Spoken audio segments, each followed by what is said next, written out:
And she became a very, very suspicious figure. Something very, very strange that you see, you can't touch, you can't relate to, but you know it is there and you're afraid of it and you can't come close to it, but you can't fight it. So she began to dwell with them.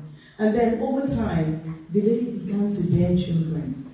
They saw her pregnant and they wondered, the women of the village amongst themselves, the very day this woman walked into this village, did she by any chance be looking with any man? And they asked themselves, and they couldn't just pinpoint anything. This kept happening. First child, the women looked at themselves. Second child, third child, fourth, fifth, sixth, seventh, till she got to child number 12. And you know the unique thing about her children, they were all different. Tall, short, slim, big, chubby, fair, dark, in the middle, hair, not hairy, bald. It was all a mixture of so many things. And the women became very, very uncomfortable while the men carried on like there was no problem at all. So the women began to gather. They laid siege at her house and they told themselves, we need to find out who the fathers of these children are. So they laid siege around her hut. Child number 1 walks out. Give me the drum, please.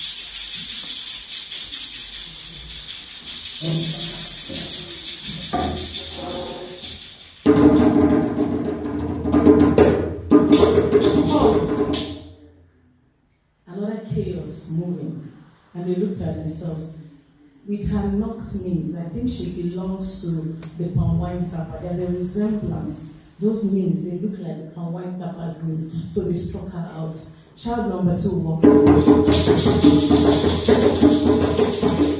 Oh, she is so muscular, so well built, with chiseled abs and protruding chest. I think this one belongs to the masquerade of the town, the great wrestler. This child belongs to him. Child number 3.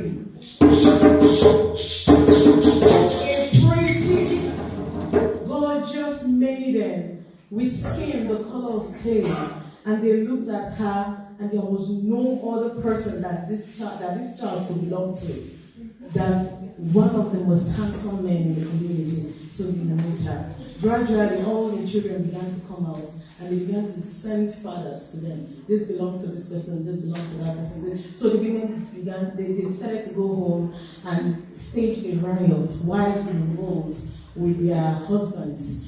We are not going to feed them, no housekeeping, nothing. Even our sons, because they are all suspects. Every man in the village is a suspect. We are not going to do anything. We are just going to wait and beat this woman out of our community. So they were planning. As they were planning, the clouds were gathering, and a lot was going on. And as much as this woman called Isha may live in her own world, not mingling with the community, she's quite spiritual. I'm sure, because I can't even say, even me, the storyteller, I don't know what's going on.